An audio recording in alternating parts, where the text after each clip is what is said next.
Welcome to our studio, Crusade for Freedom, located in the heartland of America.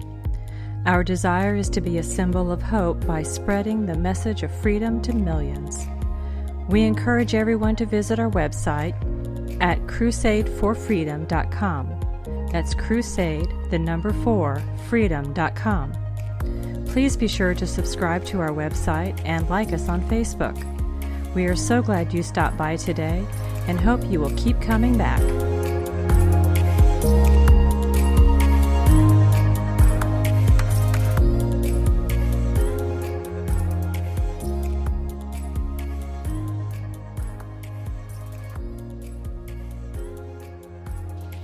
This is all wrong. I shouldn't be up here. I should be back in school. On the other side of the earth, suffering. People are dying. Entire ecosystems are collapsing. We are in the beginning of a mass extinction, and all you can talk about is money and fairy tales of eternal economic growth. How dare you?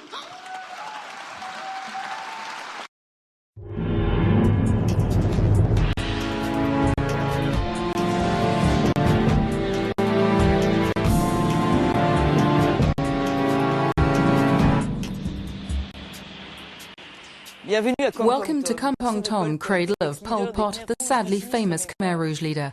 This is where we meet Chin Met on a journey through history. Enrolled by the Khmer Rouge at the age of 17, she has decided to witness against former Khmer Rouge leaders on trial today.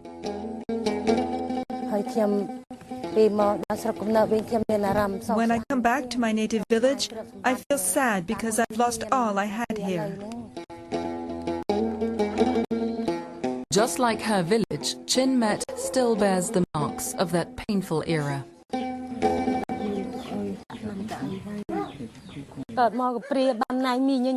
My mother was dead. I was brought up by my aunt, and then I was called in to be a Khmer Rouge soldier. When I came home, all my relatives were dead. My uncle, my great-aunt, and the 20 friends who had been enrolled with me.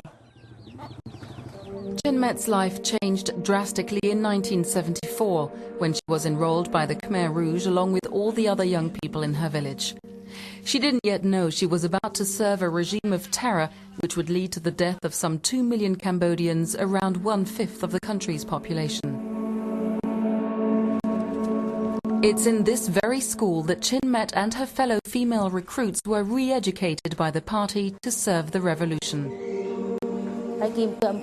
They trained us to be tough, not to think about our relatives or our parents. We had to sacrifice everything, including our personal belongings. Chin Met was then taught how to use weapons. On the battlefield, her female unit was in charge of carrying ammunition and evacuating the wounded. When the Khmer Rouge walked on Phnom Penh in 1975, the women were in charge of cleaning up the houses of those chased from their homes.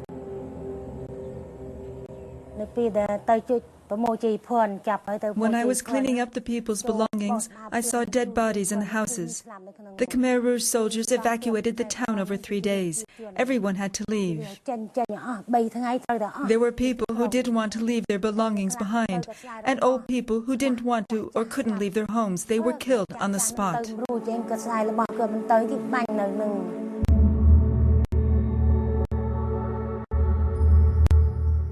She was then sent to work in the fields by the Khmer regime. At first, when we worked in the rice fields, we were well fed. But then we were given only a bit of rice mixed with tree roots, maize, or swamp cabbage. My group started to rebel. As a result, she was sent to Phnom Penh's infamous Tuol Sleng prison, otherwise known as S21. More than 12,000 people died in this former school turned into a prison camp. This picture was taken when I was arrested. I was 19. This is my friend from the same village as me. This is another friend. This one was the group leader. They're all dead.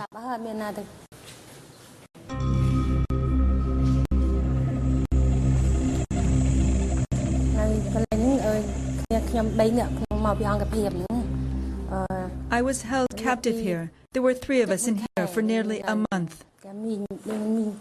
I could hear the sound of blows and screams coming from upstairs.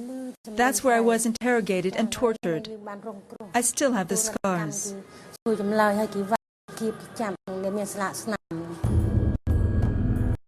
She survived the death camp and was sent to work in another camp, S24, which is now a prison. She spent 2 years there, along with women and children, half of whom didn't survive the working conditions.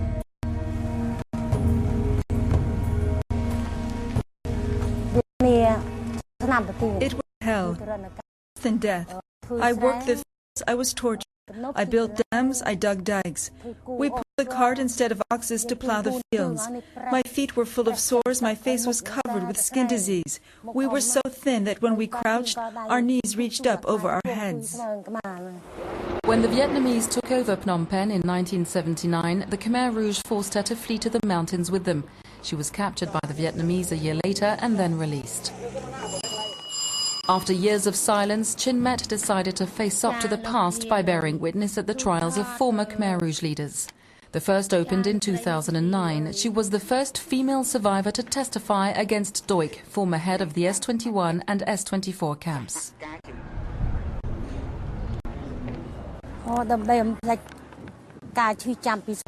It takes time to forget past sorrows. I can't forget. Even though the court has condemned former Khmer Rouge leaders, until this day, I haven't forgotten anything.